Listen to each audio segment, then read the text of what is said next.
the people that started with you might not finish with you, and there are people that are not excited. They're excited about what they have done in your business, and they're excited about the money and the skills that they have built, but they're not excited about you growing too. Welcome to the Chet Black Live podcast, where I sit down with leaders from the trenches, where they bring forward to you the proven, tested action steps that they have and continue to take to grow so that you can grow your business. And today I am with a great friend, great operator, Cole Watkins. What's up, Cole? Hey, glad to be here with you. Excited, have been looking forward to this since I found out about it. So glad to be here. Yeah, and actually, this isn't public information while we're recording this, but by the time that this is released, Cole will also, because of his accomplishments, which is number one, all of our coaches must be accomplished and have a proven track record. And number two, because of the person he is, and number three, because of what he contributes to our community, Cole is also, as you are watching or listening, not while we're recording it, but it's not public, but it will be. You know what I'm saying, folks. He is a Chet Black Live coach. So, anyways, Cole, take us back just real quickly, and then we'll just jump into the meats and potatoes of it. Take us back to how long ago you started in real estate, and what were you doing before that? So I started 10 years ago in real estate, and 10 and a half years ago now. And then Kelly's my wife and partner in the business. We got our license on the same day. We took our test at the same time. I got a Good better thing you did. score. Good thing you passed, so you didn't end up being the dumb husband, right? I know, and I knew she would pass. I just didn't know she would beat me on the time, on the test. Yeah,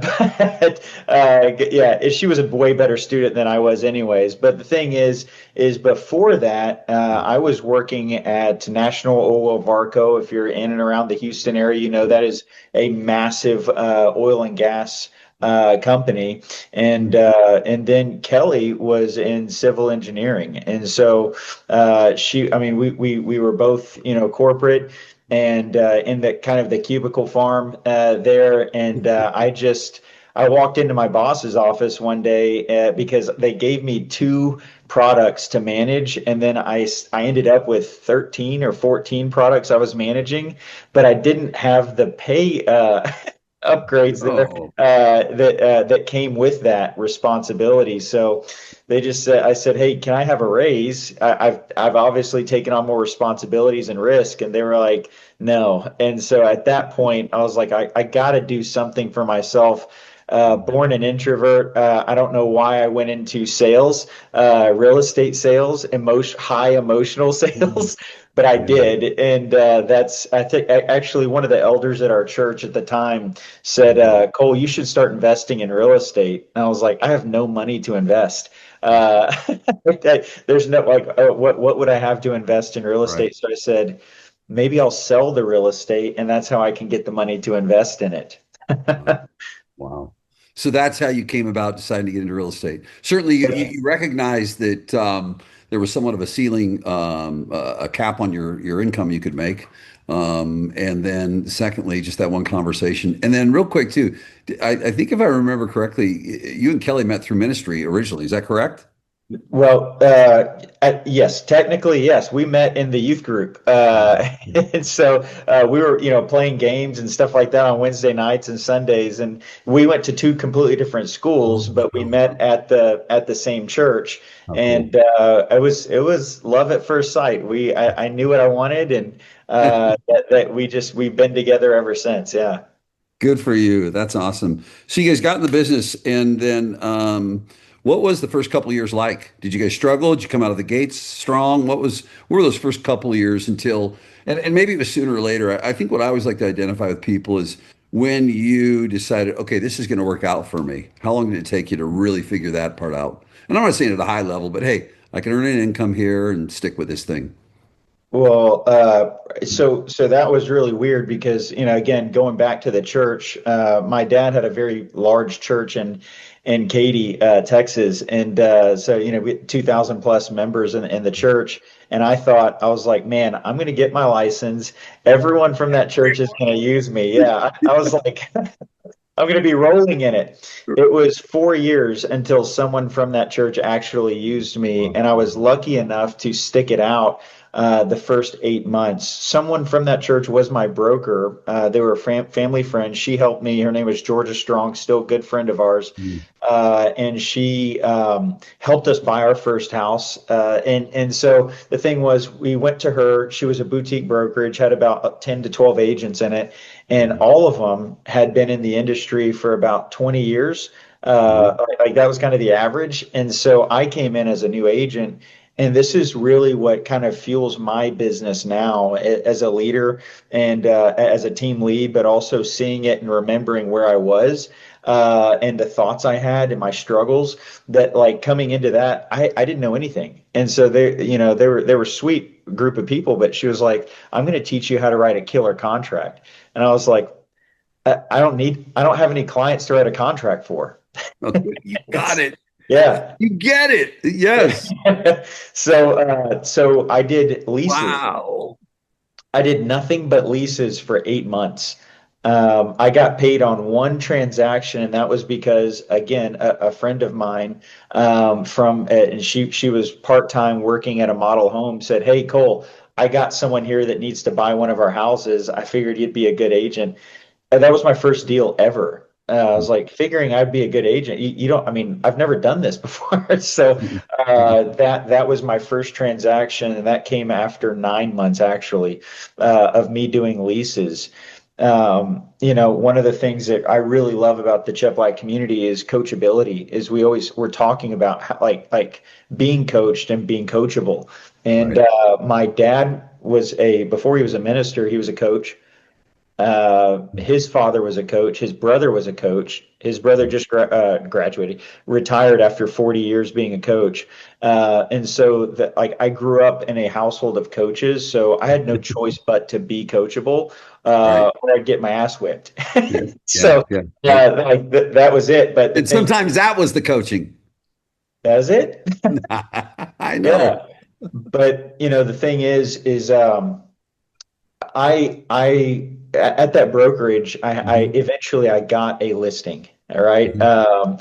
And so I got that listing and I overpriced it by $50,000. Sounds like my first listing. Yeah. And to be fair, it was a 1.5 story. I was like, what is this? And so I priced it way off, and my broker felt like it was priced right. And I had a feeling just in my gut that something was off because it hadn't sold in 3 months, and my seller was getting pretty upset. Mhm. So I started calling all of the people that sold a lot of properties in that neighborhood. It was called Firethorn. And I started calling everyone. I got a funny story about this, John, that I'll tell you in a second that I'm super excited about. But I called 3 or 4 different people. No one picked up. No one answered my text or emails. But I was just asking, I have Mhm. this listing. It's sitting, not selling. Can you please, and I know I'm not with your brokerage, but can you please give me an idea of what I can do better? And because I'm struggling here. One person, And were those fellow agents in the marketplace, or who was it you were calling?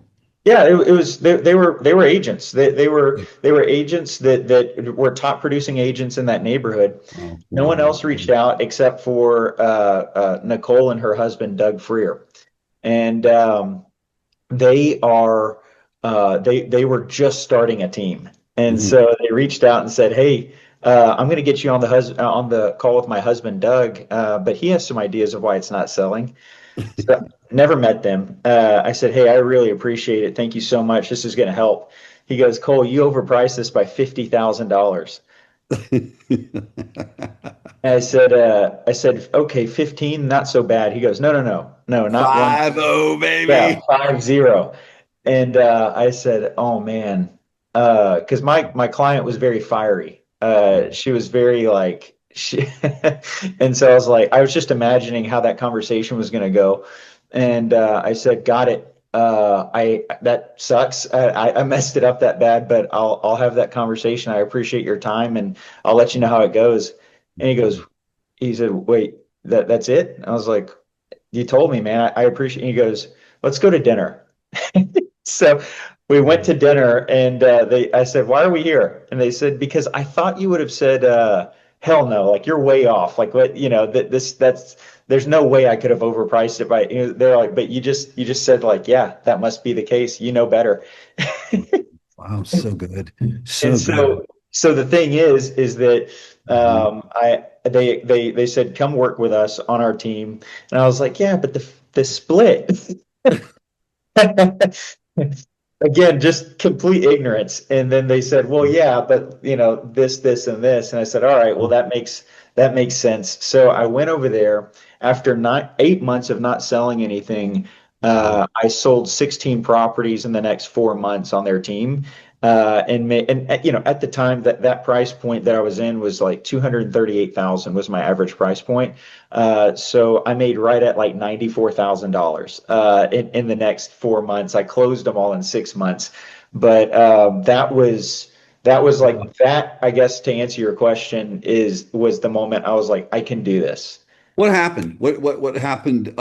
Were you not getting maybe the opportunities, and if you weren't getting the opportunities, probably not prospecting at the level you needed to, That's right. and build your business, or was it a situation where you got over here and you got opportunities, but you'd already had some experience of no results, and decided, guess what? I'm just going to do what they tell me to do. What made that happen? The Yeah. 16 transactions. I think it was it's like opportunities, right? Like the right opportunity at the wrong time is the wrong opportunity. And Yeah. it was the same thing with advice and support. And I interview agents. I was interviewing agent right before this call. The thing is that most agents are saying, I need more support. I need better support. And Yeah. so I say, please define for me what that support is, Good because job. a lot of the times that support is I need leads. No, you wouldn't know what to do with the lead if I gave one to you. Just like if I had a lead in that first 8 months, I wouldn't have known what to do. And Correct. so, at that time, the support that I had at my brokerage was this is how to write a killer contract. I didn't Mhm. need that. I needed go out and talk to people. Like Mhm. literally, like don't sit in front of your computer. Don't get on face. Like go out and talk to people. Get belly to belly with people. That's what this team told me to do was, dude, like, and all they were experts in open houses. And so they were like, go have open houses. Go do an open house every day if you need to. And And follow so, their process. yeah. And so I did. And I did open houses for 2 years straight. I did not miss a weekend. It was my birthday. I was in an open house. It was a Super Bowl. I was in an open house. It didn't matter. And so Kelly and I eventually, the next couple of years, we're doing 30, 50, 70 transactions together on that team. And eventually we ended up saying, hey, look, we started coaching the agents on that team. And Sure. Sure. yeah, yeah. Kelly was like, "You need to start a team. Like, you need to go ahead and start something." And so we ended up doing that. And little bonus is it did not work out well whenever we broke up with that team. Oh, It didn't work out at all. We loved them dearly, but we just said we got to do this, and they didn't take that advice or that direction very well. mhm. And the funny thing is, things landed, crashed, like lawsuits, that kind of stuff. And we're actually going to be doing an event together in September. That's so good. That's really, really good. Yeah. So what were you guys at? There are a couple of things I want people to hear so far that just to really point out because you can hear the conversations, folks, but after doing this so long myself, um, is what you're hearing is curiosity. You're hearing humility. Okay. um, and the willingness to take feedback. And I think that's one of the biggest things that people resist. You've got to just come in. If you come in humble and you follow a proven process of someone that's gone before you, you're going to do well. I mean, you just really, really are. Where were you guys at about 70? What was that? Because that's always curious. There's some people that, they do 30 transactions and and I'm not here to make fun of anyone. They think I'm starting a team. Okay. But where were you guys at? Was it a 70 transaction, 60, 50? Where were you at when you decided to start a team? Well, I mean, I think that I was selling myself consistently between 30 and 40 Oh, transactions a year. oh, okay. And Kelly, her first year in, this is kind of what made that decision. Her first year in, because she joined the team about 8 months, 9 months after I joined the team. Oh, all right, And sure. so the thing was she John, I quit my job at NOV 2 weeks before I took my real estate test, just because I know myself and I know that if I don't burn the boats, like I'm gonna fall back on that check, and so like I got to do this. And so Kelly joined maybe 8 9 months after I had joined the team, but she quit her job and joined. The thing is, when she joined her first full year, she sold 30 properties. And Wow. I always say it. She had the one of the best coaches, right? You, you, you remind her of that all the time? Do, yeah. Oh boy. Well, But she she's the absolutely. real deal, though. In her absence, that is a focused, crystal clear woman. Yeah, So yeah, and it is fortunate she had that guidance. So you were roughly at about 70 between the two of you guys, that's and right. you do it. And then you went with a team though, because I remember I got the opportunity to work with you guys before you started working with Via. And Via's been your coach for what? How long now? A couple years? I Almost? mean, almost three now. Almost three Yeah. years.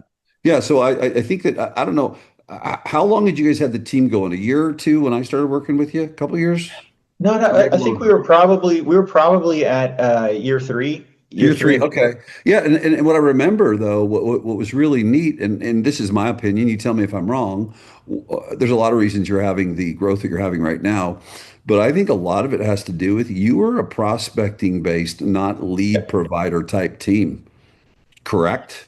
that's I think correct. didn't I have the conversation with you on a call and say, hey, are you going to provide some leads, maybe buy a 5 grand a PPC or something like that? Didn't we You have that did. conversation? We did, but I was like, I wouldn't know what to do. Like, I'm not a, like, I don't know what that conversation looks like. I'm willing to learn. And now, obviously we're in the collaboration group, the coaching group to where, we have so many people that are operating at a high level that do that. And now, this year we finally went ahead and started working with realty.com, and I think we have a 20 last I looked, it was 28% conversion rate with those, which is So how many, here's what I want people to hear. You built this team. Let's talk about this real quick. Because I want to hit on some fine points that I think are real important for people to hear is um, what are you guys up this year versus last year as far as transaction trending? What's it look like? okay. So this year, last year we were up 44% is what we finished the year with. Over 25. Oh, So over 24. over 24. This year, we're staying at that pace right now with residential. Commercial, so we're at 69 million closed and pending on the year with residential. I just got the numbers back yesterday, and we're at 62 million closed and pending with commercial. And so that is not that's not a part of our residential numbers, but we're 174 closed and pending for 69 million on the residential side. And I talked with Grant Johnson and this was with the tent last year. This was a conversion con Oh uh, yeah, at the ranch, yeah. and I forgot what session it was, but we got caught up in this conversation outside the tent, and we were he was like, Cole, you have to start commercial, and I was like. And that's the beautiful thing about this group is that Grant is like you gotta start commercial. And I was like, I don't know anything. I've never sold commercial. I'm afraid of the lawsuits. I don't. And he was like, I have never sold commercial either. And I was like, he goes, we have 100 million in listings this year. I was like, what? And so, and I'm like, okay, tell me more. What else? Right? I'm using that on Grant. And so Grant says, this is how you do it. He literally just said, this is how you do it. A, B, C. Call me if you need anything. So I took it to our team and I said, who is like the most able person to do this? Well, it was the person that gravitated towards the crazy, sticky, like hairy deals. and she is her name is Charlie, and a big shout out to her whenever this comes out. Charlie, I worked on recruiting her for the longest time, and she her average price point has gone from 240,000 to I think it was 638,000 right now on our team, and she'll sell 60 properties this year, and that's not including this commercial stuff. Wow. But she is crushing it, and she loves it. The crazier the deal, the better, and so. God. Yeah, so this is so that is my commercial. That's going to be our commercial team lead, and we're going to open up another branch of the Bridge Group, and it being commercial, just because we've nearly doubled our work this year, our commissions this year. Wow, wow, really good. And so let's go a little bit because I want people to capture this too. So many times you'll hear, well, they've got Realtor.com or they've got Zillow and I'm not pooping on it. Say, pick your path is what I would say. But it doesn't matter what you have, it matters the work that you do with what you have. But you guys in 24, had you started buying leads in 25 yet? Or just this year? No, Okay. 2026. Yeah. Okay. So folks, they're up 44% in 2025 over 2024 building a team. Okay. And so now, right now, are you even? Is the residential side even year to date with where you were at this time last year?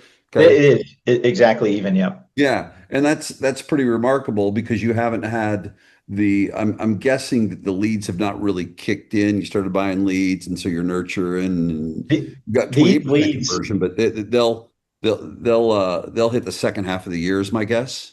Absolutely. So these leads are these are hand raisers, sellers that are saying, "I want a cash offer." Sure. Yeah. Yeah. Great. So the lead to for me to convert them is to get it listed.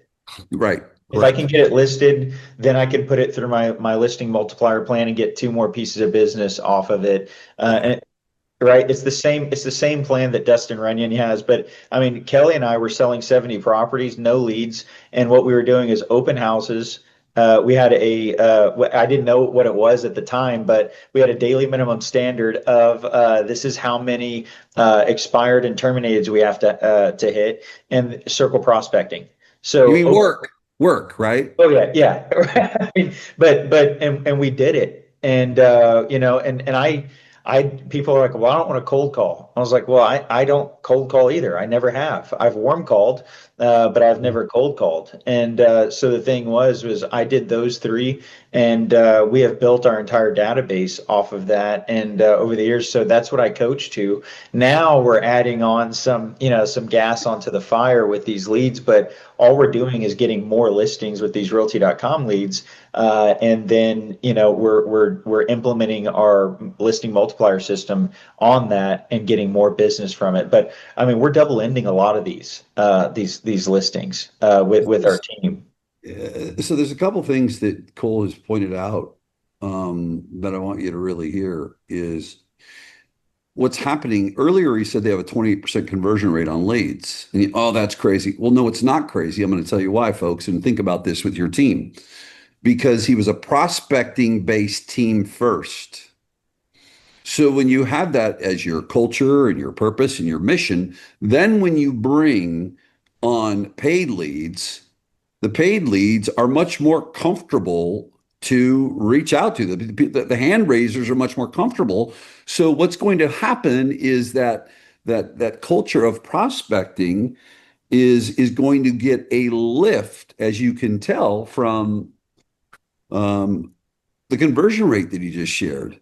Uh, the other piece is the fact that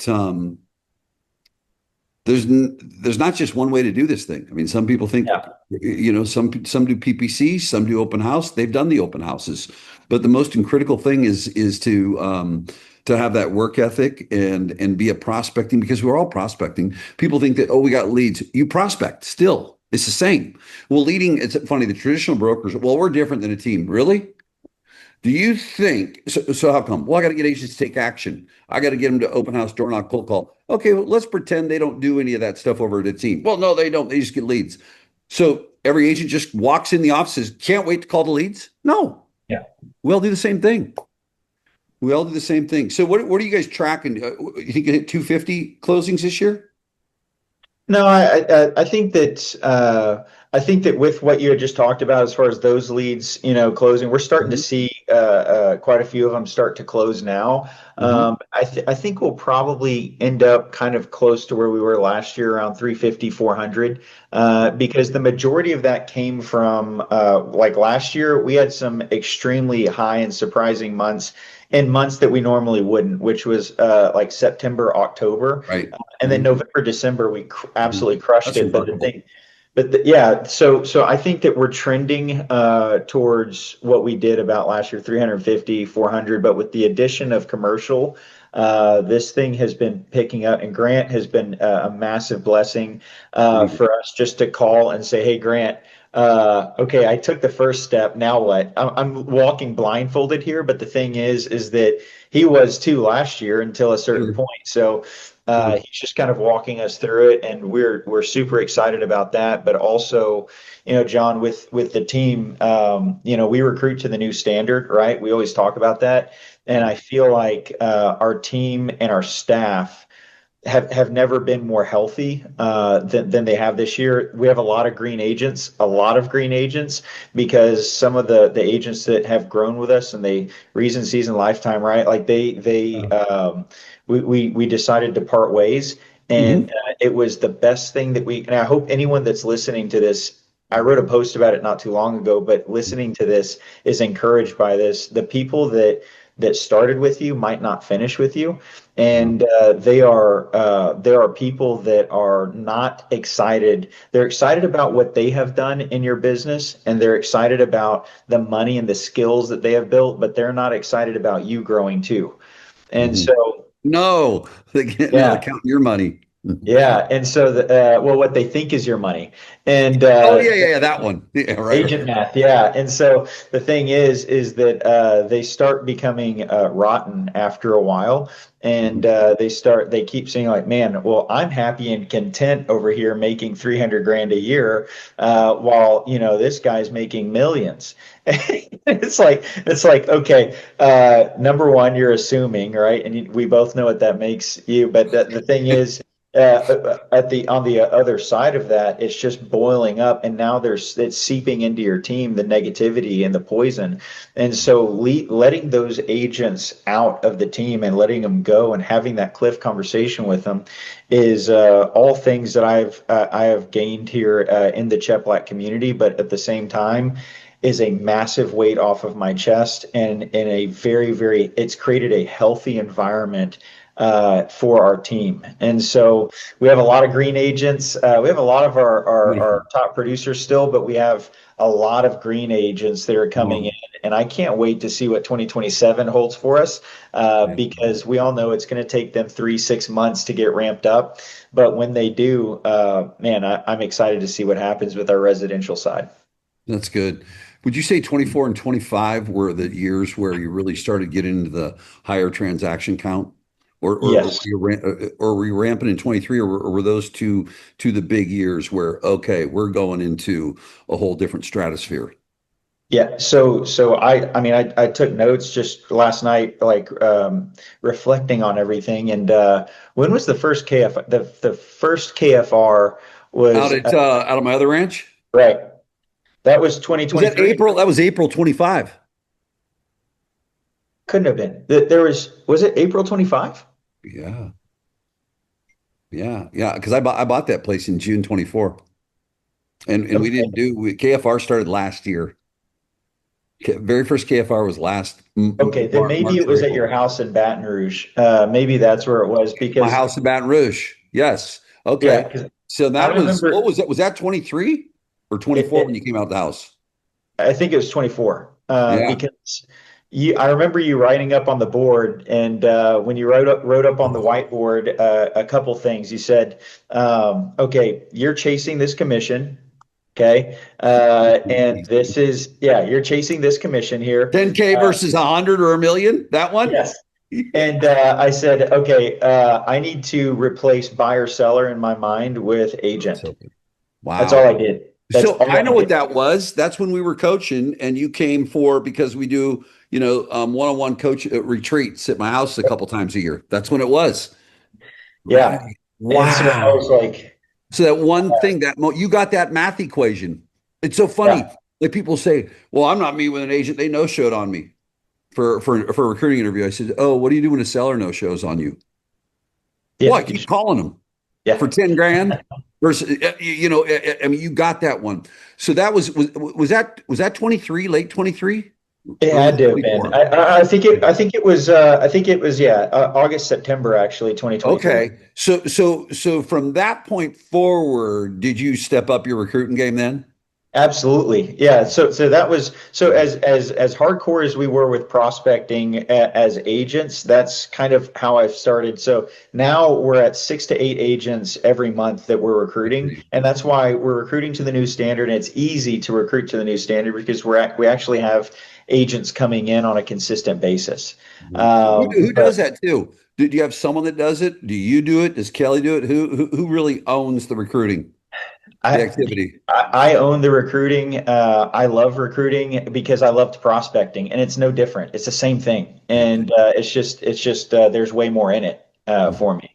Mhm. Kelly is actually a killer when it comes to recruiting, and she'll start dabbling in the in our webinars, and she'll start like calling people, and she'll start friending agents, and so she does it not as much, but when she does it, she's She's a on fire. slayer, because what I got from her when is she does such a great job of being so stoic and direct and doesn't feel salesy. Yeah, Not that we're more the emotional side type, correct me if I mean, yeah, yes, you're right. Yeah. she's a mom, she's emotional, but she is so operational mind and crystal clear that when because that sales skepticism is up so high with a recruit. They sit down with her, they're thinking, "Whoa, she's on it." Yeah, I can see that. I can see her being a crusher. Well, let me talk about this though too. So wait a minute, you're doing the recruiting. You guys are 350, 400 people. Wow, you should hire someone else to do that job. Oh, but wait a minute though too. I don't know that I see two, three, sometimes even four selfies in front of a listing. You personally, do you do the coaching and training of agents and actually go out on appointments with agents still too? 100%. I'm looking at this, as highest and best use of my time, not just because, and this is what everyone misses, not just because we're going to get the listing because the conversion rate goes up whenever you have Naturally. a closer Yeah. there, Yeah. but also the agent is seeing and hearing and Model. learning. Like it's a PhD on this. Now, a good example of that is Janie. She's one of our top producers still. Like is like Cole. I want you to come on the. I'm like I don't need to go on this listing appointment with you. You're gonna crush it. She's like no no. So I go on it. It's still, and she gets to see and hear. Now I'm in Santa Barbara this week for my brother-in-law's wedding. What are we Oh, gonna it's do? one I saw. That's right. You guys are in California. Cool. Yeah. And so she said, Cole, like I got this listing appointment. I was like, have Nick or Pratik if you need to, but just go. You got this. Go. She calls me. This is a realty.com lead. And she calls me afterwards. She's like, Cole, I got it. I did it. I did Oh. everything. I butchered this part, but I did it. And $1.2 million realty.com lead that she got. And Wow. she grew from that. Yes, she And did. so I think she's going to be, doing a few more on her own, or at least more comfortable doing Well, the it. next thing too is I know this in the spirit because I got to be around your people in January, I think it was. Yeah. There's I see the evolution of the spirit of contribution and you can feel people talk about culture, but you can feel it. That's the type of person. Then eventually, she's going to want to go out and help other people do it. That's how the thing grows. But I love. Let me ask you this: do you see? Let's. And I just want to hear your. I mean, we're close and chat a lot, and we've gotten to know each other. You've been at my home, um, but we haven't had this conversation. Let's go here. You're doing 1,000 transactions because you will get there, no doubt. Mhm. Are you still going to be recruiting? Still going on appointments with agents? That's the fun for me. So I would even I would maybe say selfishly yes, because The because right answer. It's the all right my damn answer. well, John, all my recruiting is what I want to do, which is I just want to coach agents. So is my recruiting pitching people? No. My recruiting is seeing how many people I can add value to in their lives and business. And Mhm. so all I'm doing every day is number one, I take the whole playbook that Alec has put together for us Oh, the on marketing playbook? Okay. I just implement it every day. So if you see like my social media, you're seeing webinars, you're seeing lead magnets, you're seeing all these things, and I'm building lists. I'm building these massive list of agents that are raising their hand. So I don't cold call the agents. I'm calling them and saying, "Hey, did you get the thing?" And then I'm saying, "Hey." I'm just curious. I saw you signed up for it. I'm excited about that. Thank you for signing up for that. But what are you looking to take away from this event or this webinar? Oh, okay. You're having problems with your follow-up. Tell me more. What else? And then we get into their business, and it becomes a coaching call, which is what I want to do. And so now they're like, I've seen extreme value from this. And then my question ultimately is, what would get in the way of us having a coffee and talking more about the most important thing, which is you and your business? And it just and It's now I flowing. yeah. And so that's how I recruit. Well, here's what I want you to hear, ladies and gentlemen, is what he's doing, and it's not a term I've heard. I'm not trying to say that I've tagged it and I've invented it. I'm never that person, but I don't remember hearing it, or we don't hear it that much in training. And if someone does say it, hats off to them. But it is he's making deposits, which lowers their guard. And when you make the deposits and lower the guard, what happens is they ask you what to do next. And that's the beautiful thing of it. How many agents do you think you'll recruit this year? 60, 70, or more? I think right now we're at 48. You're 40. So Okay, so you're I going for think 100. that, yeah, Why would you recruit then? Well, then I'm glad we had this conversation because Via works with you, and so I don't get to hear all this. But so now, if you don't get 100, you and I are going to have a problem. oh man. All right, okay. No, I got to no make a. problem, I'm going to John. make you come out here and do a steak night out at Honor Hill if you don't hit your 100. I don't know that that's a punishment. Right? Yeah. So good. Well, really, how many people you guys have right now on your roster on the residential side? We have we had 62. We let six of them go last week, so Mhm. we have whatever that is, 56. Well, Yeah. I used to use an example, and I'll let you know in a minute after I ask you. These aren't setup questions; these are just real ones. Um, when, how has your excuse me, has your onboarding over the last 3 years, has it been once? Has it been a couple times? And I'm not talking about the little things here and there, but have there been any dramatic changes in your onboarding over the last 2 years? One time, two times, three times, most recent time. Talk to me about that. Has your onboarding of agents changed so much at all? It's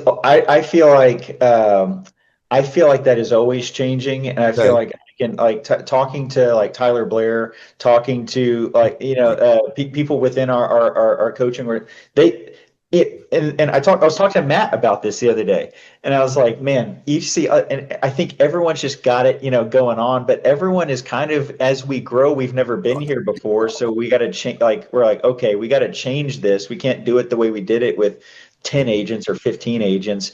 And so, I'm always asking like, hey, what do I do here? Or what did you do in this stage? But we're changing it this last week. We changed something. We call it the 300 challenge. Yeah, And that's here we go. That's the one I'm looking for.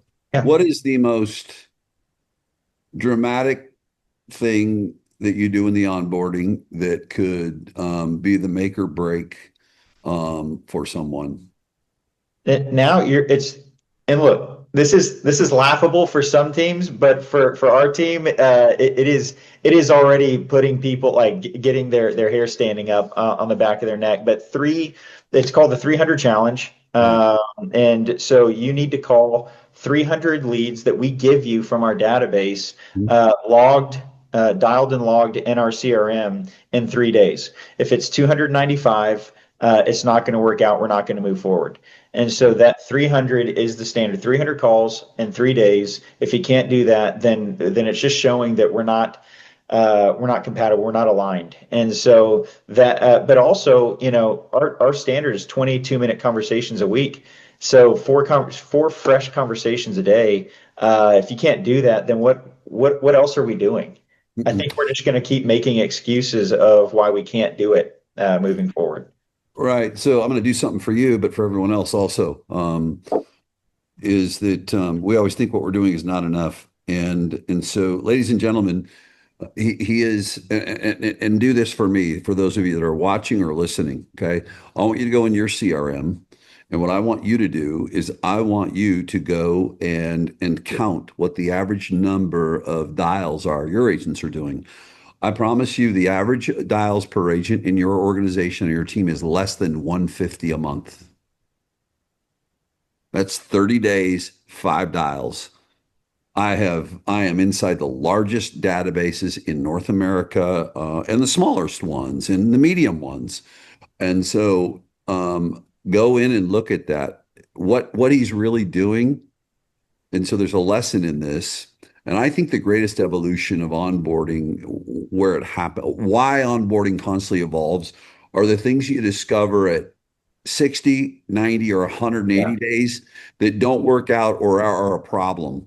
And so the thing I want everyone to hold on to, and I was so glad that, especially in this market we're in, because I'd heard about your 300 challenge in the environment we're in today that requires work, is that your biggest problem. I had a group of 75 people yesterday on a big Zoom I did, all different brands. I said, "What's your number one problem in 6 months? What's your number one problem with an agent in 6 months?" Hmm. The phone. Yeah. Deal with the problem in the first week. Eliminate the problem in the first week, or eliminate the person. Now watch this. That we're not treating people as a thing. Actually, we're doing them a favor, because keeping people on, doesn't do them a favor. So, ladies and gentlemen, 300 dials in 3 days. Like, take care of that. The other stuff, like, you're always going to be evolving in that. You want to enhance that, but you've got to get them in the activity. Let me ask you the next question here that I think is really important. And I know there's an art and a science to it. There is, right? At what point do you make the decision of, and I love new agents, by the way. I love people say, we don't hire new agents. Really? Everyone in the room, raise your hand if you're ever a new agent. Oh, okay. Yeah. But what's it look like with the accountability? Do you let 30 days go by and then all of a sudden you're passive aggressive? Hey, you're on bad behavior. What does that look like? And then what is the, hey, you need to go in a different direction measurement versus, hey, you're with us? Talk to us about that. Yeah, I'll say this. I'll go ahead and answer it quickly. Yes, we used to do that.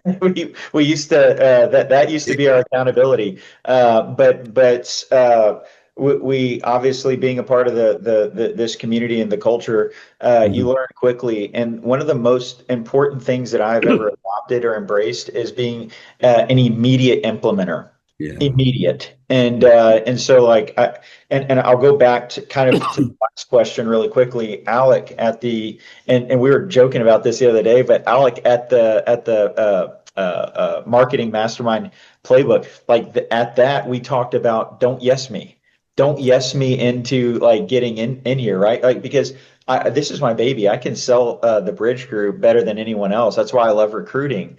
But what I've realized is that agents have been yesing me through the front door. And once they're sitting at the table and they're enjoying the culture and the energy and the vibe of our team meetings and call days and things, they kind of let off the gas, or they get comfortable and complacent, but they still love the atmosphere. Well, Right.